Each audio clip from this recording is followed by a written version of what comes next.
Beyond the Mic with Sean Dillon. We're joined on the star line by award-winning journalist and author. He's been a political columnist, investigative reporter, and foreign correspondent. In his latest book, Won't Lose This Dream, he looks at Georgia State University and their unique model of operation. We welcome Andrew Gumbel.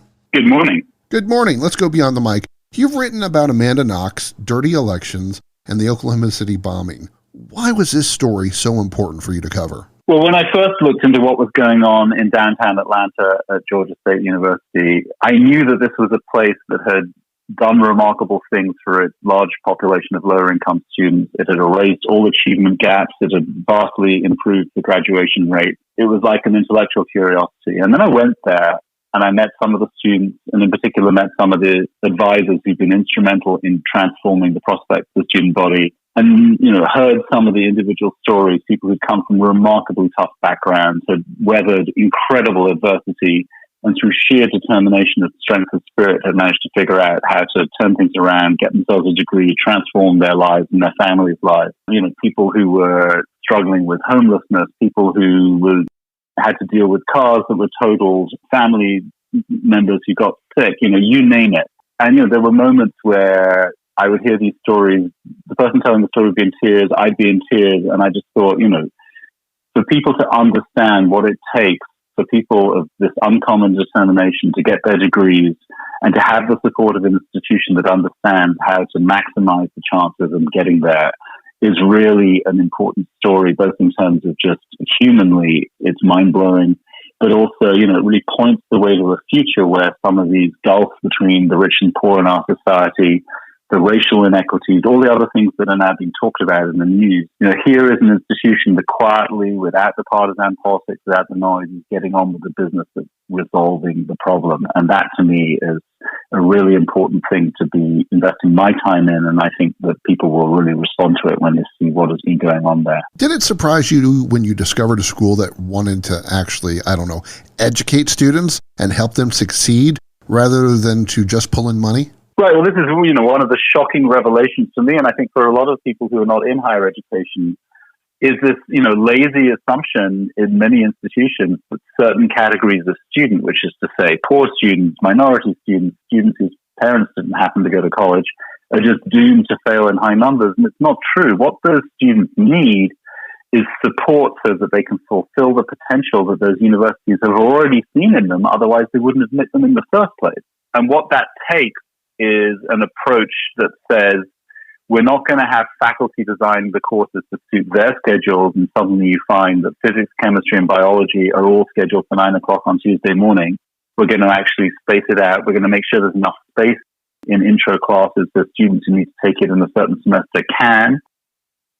It's about making sure that university advisors are on top of the students from the beginning, making sure they're designing courses in a way that makes sense. If they start slipping in a key course, that they redirect them to a different major quickly rather than waiting a year or two, by which time they're already running out of money. It's about paying attention to if they run into financial difficulties and suddenly they can't make their tuition payment on time, that there's a grant available to tide them over so they don't drop out, so they keep going, and the university then recoups the money from their continuing tuition fees that they would otherwise have lost.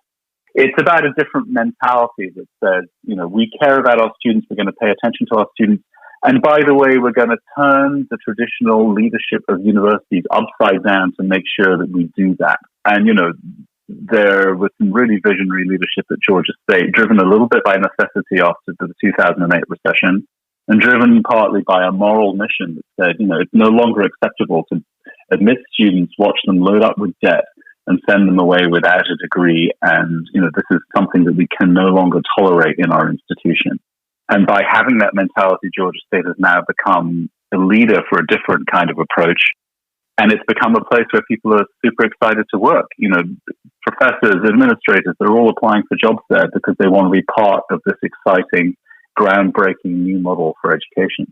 And because of that, grades have soared. Graduation had to be moved because more students are succeeding. Well, just to address that point, their graduations are now so huge with several thousand students, they have to break them up into several mini graduations. Obviously with COVID, there was no graduation ceremony this spring. they've had to, find the biggest spaces available in Atlanta to have these enormous ceremonies. And now finally, they're building their own convocation center, which will be finally big enough to accommodate them all.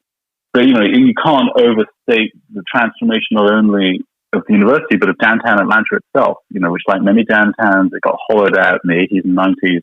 The law firms, the banks, the businesses, the stores, they all left downtown, which turned out to be a tremendous boon for Georgia State. They managed to get a lot of terrific buildings for very little money. But because they now have this huge campus, which is thriving, downtown has revived itself. So the city of Atlanta is seeing its own fabric being changed by this revolutionary approach to higher education. In your time as a reporter, you've covered the fall of the Berlin Wall, the region after the First Gulf War, conflicts in Serbia and Bosnia. How did those events shape the way you cover stories like Georgia State? Well, I think, the reason the publisher was interested in me writing this story is precisely because I'm not an education writer, that I would look at this as a story rather than a bunch of, charts and data points and acronyms. I don't know if your listeners have ever read anything by education writers, but it tends to be very jargony. So, I talked to the students. My heart was moved by a lot of their stories. I was really inspired by the visionary leaders. But I was also really fascinated by the mechanics of how you bring about something like this.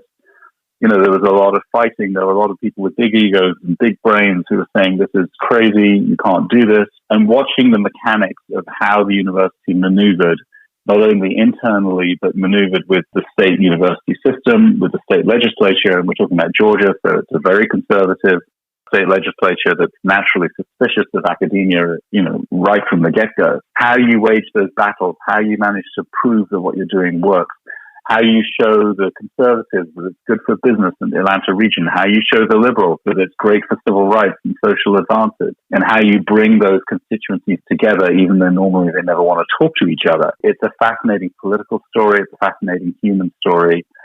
My past experiences have always been about, let's figure out how human beings interact to make things happen, whether those are things for the good or things for the bad.